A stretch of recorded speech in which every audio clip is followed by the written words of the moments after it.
स्वागत आहे मंडळी. जगभरात गाजलेल्या इंग्रजी मोटिवेशनल सेल्फ हेल्प पुस्तकांचा मराठी अनुवाद घेऊन तुमच्यासमोर येतोय मी अनिल उपासने. मंडळी, समाजात वावरताना वेगवेगळ्या प्रकृतीची माणसं आपल्याला भेटत असतात. या लोकांचा अभ्यास करायचा ठरवला तरच आपण अनुभव समृद्ध होत जातो. वैचारिक संपन्नतेकडे वाटचाल करण्याच्या आपल्या या प्रवासाला सहाय्य करणारं आजचं पुस्तक आहे गिव्ह अँड टेक, द्या आणि घ्या. व्यक्तींच्या वागण्याचे निरीक्षण करायला शिकवणारं हे पुस्तक आहे. याचे लेखक आहे ॲडम ग्रांट. हे सायकोलॉजिस्ट आहे. प्रचंड खपाचं हे पुस्तक आहे. लेखकाच्या मते आपल्या आयुष्यात व्यवहारात येऊन गेलेल्या माणसांचं निरीक्षण केलं तर साधारणपणे 3 प्रकारची लोक आपल्याला भेटतात. पहिले म्हणजे टेकर्स, म्हणजे घेणारे, आत्मकेंद्री, पराकोटीचे स्वार्थी. दुसरे म्हणजे मॅचर्स, म्हणजे हिशेबी, जे घेतलं तेवढं दिलं, मदत केली तर काहीतरी परत घ्यायचं या हेतूनच. आणि तिसरे म्हणजे गिवर्स, म्हणजे निर्हेतुक मदत करणारे, घेतल्यापेक्षा जादा देणारे. या तिन्ही लोकांचं प्रत्येकाचं असं वैशिष्ट्य आहे. या तिन्ही लोकांना कसं ओळखायचं, प्रत्येकाकडून काय करायचं किंवा काय करायचं नाही हे शिकण्यासारखं आहे. या माणसं ओळखण्याच्या किंवा त्यांचे गुणधर्म अंगीकारण्यातूनच आपल्याला वैयक्तिक आयुष्यात, व्यावसायिक जगात पुढं जायचं आहे, स्वतःला घडवायचं आहे. आणि त्यासाठी या पुस्तकाशिवाय चांगला पर्याय नाही. आता एकेकाचा परामर्श घे. आपण सभोवताली असे लोक बघतो की जे फक्त स्वतःला काय मिळतं आहे या विचारातच असतं. जास्तीत जास्त फायदा करून घेणं, त्यासाठी बाकीच्यांचं नुकसान झालं तरी सोयर सुतक नाही. एखादी टीमवर्कचं श्रेय स्वतः उपटणं, प्रत्येक ठिकाणी मी, माझं या शब्दांनीच व्यक्त होणं. अशी माणसं लेखक टेकर या वर्गवारीत टाकतात. जे माझं आहे ते माझं हक्काचं आहेच, इतरांकडून मी काय फायदा घेऊ शकतो या विचारात ही मंडळी असते. जग ही स्पर्धा आहे आणि यशस्वी व्हायचं तर स्वार्थी असलंच पाहिजे या सिद्धांतानुसार या लोकांचं वागणं असतं. स्वतःखेरीज यांना दुसऱ्याशी काही घेणं देणं नसतं. कुठल्याही कामाचं, मग ते इतरांनी केलेलं असो की समूहाने केलेलं असो, श्रेय घ्यायला ही लोक सर्वात पुढे असतात. त्यांना कुणाला तरी हरवून जिंकायचं असतं, कुणाचं तरी नुकसान करून फायदा करून घ्यायचं असतं. टेकर्स मंडळी त्यांच्या स्वार्थी वृत्तीमुळे काही काळ यशस्वी झाल्यासारखं वाटत असलं तरी ते दीर्घकाळ यशस्वी राहत नाही. त्यांची वैयक्तिक, व्यावसायिक मैत्री राहत नाही. स्वयंकेंद्री स्वभावामुळे कुणी त्यांच्याबरोबर व्यवहार करायला, त्यांच्याशी चर्चा करायला उत्सुक नसतं. त्यांच्या ध्येयप्राप्तीसाठी समाज त्यांना मदत करत नाही. त्यांच्याबाबत समव्यावसायिकांचं मत प्रतिकूल होत जातं आणि अशी मंडळी एका कक्षेबाहेर स्वतःचा किंवा व्यवसायाचा विस्तार करू शकत नाही. स्वार्थ केंद्रित हेतू असतील तर टेकर्सची भूमिका बदलत राहते, त्याची मदत पण बदलतात. परिणामतः त्याची विश्वासार्हता संपुष्टात येते, ते सन्मान पण गमावतात. आपण बघतो समाजात शेतकरी, कामगार यांचे हितसंबंध पुढे करून नेतृत्व मिळवणारे, मोर्चा, संप, आंदोलन करणारे नेते आपण बघतो. स्वतःच्या राजकारणातील स्थान उंचावण्यासाठी लोक शेतकरी, कामगार यांचा उपयोग करून घेतात. सत्तेत आल्यावर शेतकरी कामगारांच्या राखीव निधीतून श्रीमंत होऊन राजकारणात पुढे जातात. एकदा स्थिर स्थावर झाले की यांना शेतकरी, कामगार याच्या हितसंबंधाशी काही देणं घेणं नसतं. अशी टेकर मंडळी. आपण कुणाबरोबर राहू नये, कुणाशी मर्यादित संबंध ठेवावे किंवा आपण कसं असू नये हे यातून शिकायला हवं. दुसरा प्रकार मॅचर्स. ही लोक व्यवहाराला चोख, हिशेबाला चोख, कुणाचं फुकट घेणार नाही, कोणाला फुकट देणार नाही. काही दिलं तर परत घ्यायच्या हेतूनच.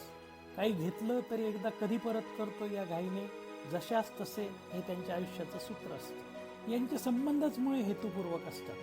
तुम्ही मदत केली तर तुम्हाला मदत करतील, नाही मदत केली तर तुमच्याकडे भुंकून पाहणार नाही. तुम्ही ज्ञान, कौशल्य, आर्थिक स्वरूपाची अशी कुठलीही मदत केली की मॅचर्स त्याचं मूल्यमापन करणार आणि साधारण तेवढीच परतफेड करणार.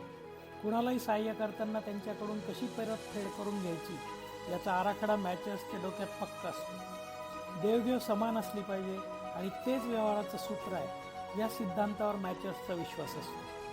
ही लोक प्रगती करतात पण निर्हेतुक मैत्री यांच्या वाटेला येत नाही. त्यामुळे आयुष्याच्या कुठल्या तरी टप्प्यावर मॅचर्स स्वतःला एकटं करून पाहतात, त्यावेळी फार उशीर झालेला असतो. आता तिसरा प्रकार गिवर्स. या लोकांना समाजाकडून जे मिळतंय त्यापेक्षा जास्त द्यायचं असतं. कुणालाही मोबदल्याशिवाय निर्हेतुक मदत करण्याची गिव्हर्सची वृत्ती असते. कायम दुसऱ्याच्या भूमिकेतून विचार करत ही लोक निर्णय घेतात. मदतीसाठी तत्पर असतात. ज्ञान, कौशल्य, पैसा या सगळ्याच प्रांतात सहकार्य केल्याने मोठ्या प्रमाणावर लोक गिव्हर्सशी जोडले जातात. त्यांचा व्यावसायिक जीवनात मोठा फायदा होतो. त्यांची समाजात एक पत निर्माण होते. सगळ्यांसह विकास या संकल्पनेवर त्यांचा विश्वास असतो.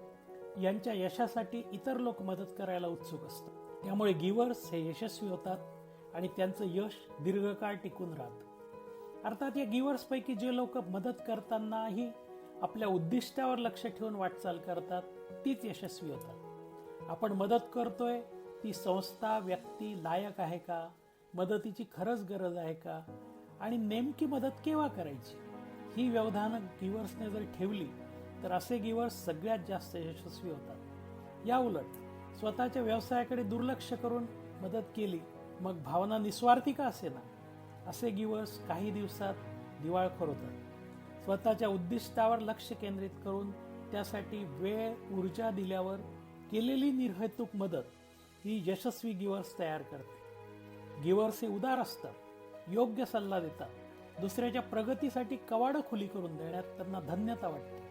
स्वतःच्या कामाचं श्रेय दुसऱ्याला देण्यात त्यांना आनंद मिळतो. लोकांना एकत्र आणून सगळ्यांबरोबर स्वतःचं ध्येय साध्य करण्याचा गिव्हर्सचा प्रयत्न असतो. दुसऱ्याच्या ध्येयप्राप्तीत आनंद मानणारी मंडळी गिव्हर्स असतात. गिव्हर्स वैयक्तिक, व्यावसायिक आयुष्यात प्रभावशाली होतात. प्रत्येक व्यक्तीमध्ये काहीतरी गुण आहे, चांगुलपणा आहे, यावर गिव्हर्सचा विश्वास असतो. अशी लोक चांगली प्रशिक्षक होऊ शकतात. कारण एरवी सामान्य वाटणाऱ्या खेळाडू प्रशिक्षणार्थीतील सर्वोत्तम बाहेर काढण्याचं कौशल्य त्यांच्या ठायी असतं. दुसऱ्याच्या यशासाठी योग्य पाया रचण्याचं काम गिव्हर्स करत असतात. गिव्हर्स यांचे वैयक्तिक संबंध त्यांना व्यवसाय वृद्धीस सहाय्यकारी ठरतात.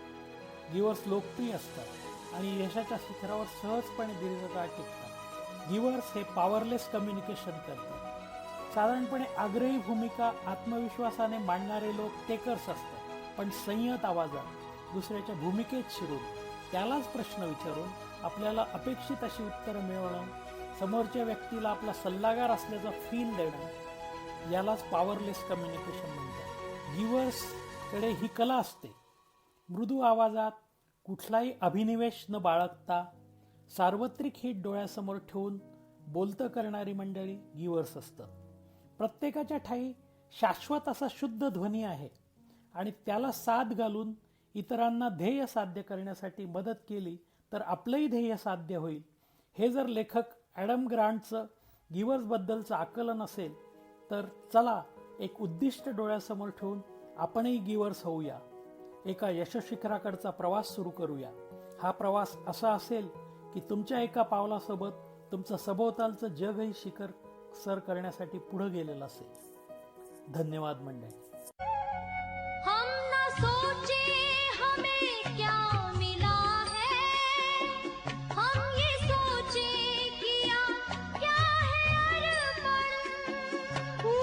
खुशी